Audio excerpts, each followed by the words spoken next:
Hello, my name is Andrea and I come from Spain.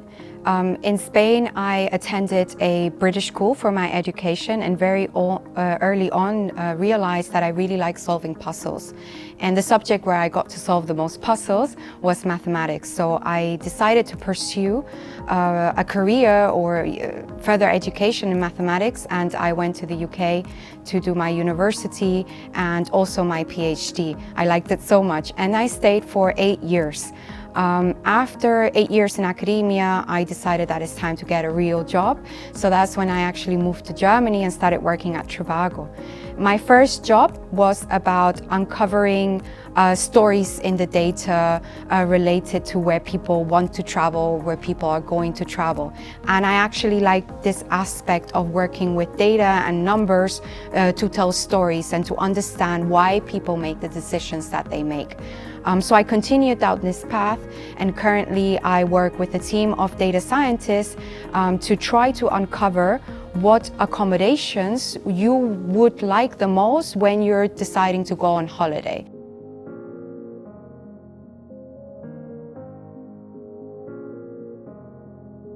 The most important, my first barrier was the fact that I like maths. Maths is not a popular subject. It was definitely not popular amongst girls. And in Spain, I got a lot of questions of what are you going to work on if you study maths? Like, what is maths useful for? It was really not popular.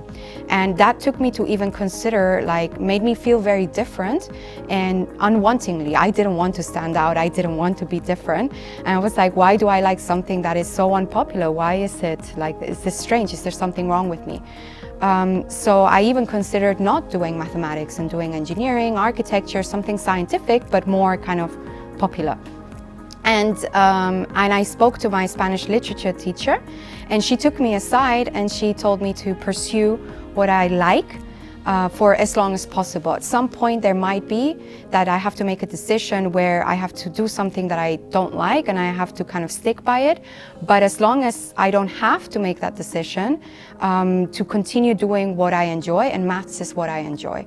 So I listened to her and I pursued mathematics, and once I got to university, actually it was a really great surprise to see that it was the most popular degree. So I was no longer different or a one out of a million. I was one of many, and also it was 50-50. Female and male, so it was not so strange for women to do mathematics. So giving different perspectives actually really helped to see that what was strange in one place was not strange in the other.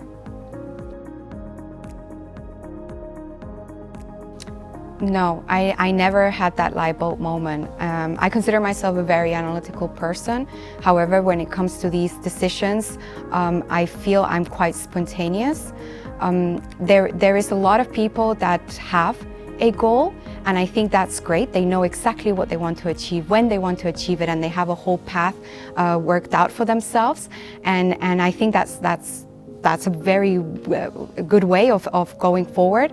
My case, I don't particularly like that, and I've never really known where I want to go or where I want to be. In fact, the complete opposite. The moment I know where I want to be or where I'm going to be, I actually find it quite boring because it's very predictable. So if you would have asked me 5 years ago, do you expect yourself to be in Germany working for one of the biggest travel companies, tech companies, doing hotels? So I was like, no, I would have never expected it. And that is, I think, a lot of fun.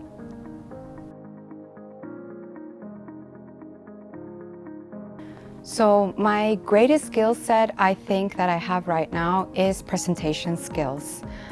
It was not the case many years ago, and I identified that it is very important to communicate clearly, especially if I work in a subject or in an area where people by default find it difficult, complex. I was never good at math. This is very typical to say.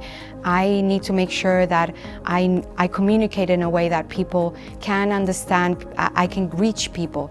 So I actually did loads of courses and I put myself out there continuously. My presentation skills. So I think you never stop learning, although I think that makes me stand out. I think that's the skill that I also need the most work. And I truly believe in putting yourself out there. So being here, actually, it's a challenge for me to continue to improve in one of what I think is one of my best skill set, but also the one that I need to focus on more to continue to develop.